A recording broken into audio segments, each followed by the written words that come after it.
નમસ્કાર, તો મારી ચેનલમાં તમારું સ્વાગત છે. આજે હું તમને જે રેલવે ગ્રુપ ડીની વેકન્સી બહાર પડવાની છે તેના વિશે થોડું જણાવીશ. તો તમે મારી ચેનલમાં બન્યા રહેજો શકશું. તો આગળ વાત કરું તો જે રેલવે દ્વારા જે વેકન્સી બહાર પાડવામાં આવે છે દર ઘણા વર્ષો પહેલાં, જેમ કે 2019માં લાસ્ટ ટાઈમ ગ્રુપ ડીની વેકન્સી બહાર પડી હતી. ત્યાર પછી એક વખત ગ્રુપ ડીની વેકેન્સી આવી જ નથી. તો હવે જે વેકેન્સી આવવાની છે તેની તારીખ અહીંયા જણાવેલ છે કે ભાઈ તેના ફોર્મ ફિલઅપ થવા 23/1થી શરૂ થશે 22/2 સુધી.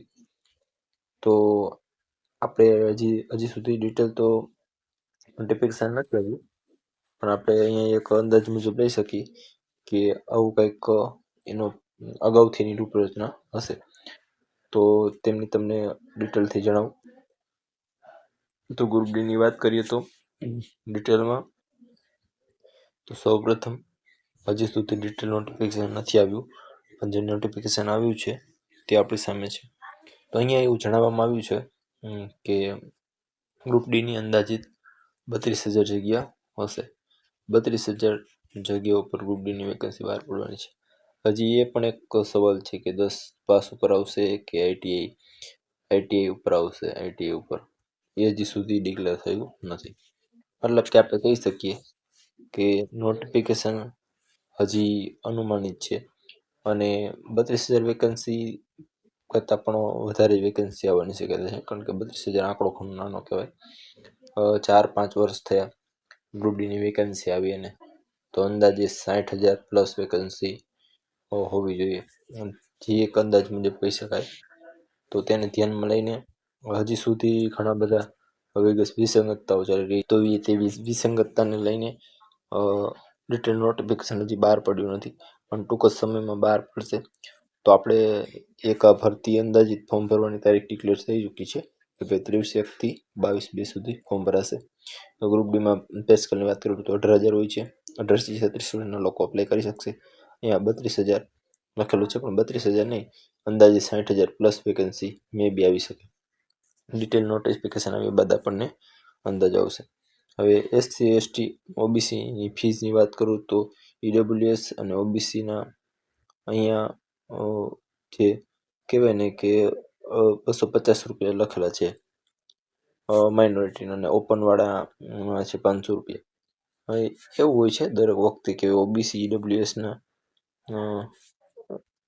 કે 500 રૂપિયા હોય છે, પણ આ વખતે અહીંયા એને નોટિફિકેશનમાં જણાવ્યું છે કે 250 રૂપિયા ચાર્જ લેવાનો. પછી કઈ તો રિક્રુટમેન્ટની વાત કરું તો રિક્રુટમેન્ટના નિયમ પ્રમાણે એ એક સીબીટી ટેસ્ટ હશે, તમને જણાવી દઉં. સીબીટી ટેસ્ટ હશે, ત્યારબાદ પીઈટી હશે, મતલબ ફિઝિકલ એફિશિયન્સી ટેસ્ટ. સીબીટી અને પીઈટી પછી ફાઇનલ સિલેક્શન બનશે. મતલબ કે પરીક્ષા છે તે બે સ્ટેજમાં વિભાજિત છે. પ્રથમ સીબીટી, ત્યારબાદ પીઈટી. મતલબ ફિઝિકલ એફિશિયન્સી ટેસ્ટ એ કંઈ એવી બધી અઘરી નથી હોતી, જે નોર્મલ સ્ટુડન્ટ પણ કરી શકે. એટલી બધી દોડ પણ નથી હોતી અને એમ થઈ જાય એવું છે.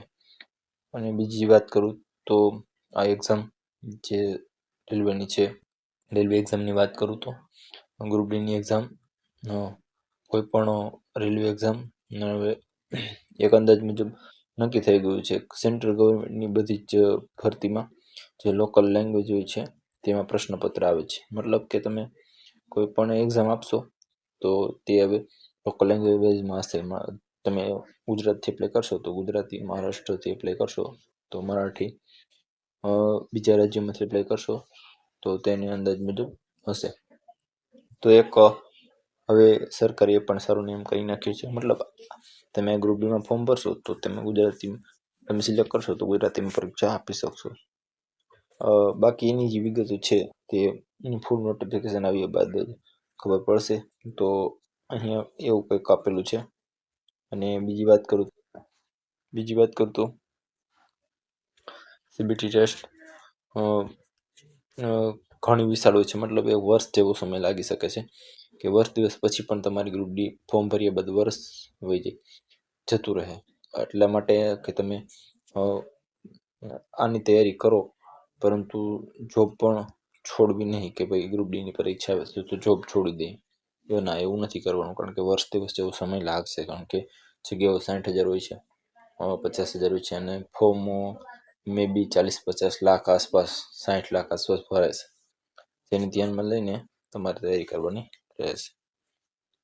તો આઈટીઆઈ અને 10 પાસ વાળા માટે તો ખાસ તક છે જ, પણ 10 પાસ વાળા માટે પણ મે બી ખાસ તક કહી શકાય. તો નોટિફિકેશન આવ્યા બાદ જ આપણને ખબર પડશે. તો આશા રાખું કે તમને વિડીયોમાં મજા આવી હશે.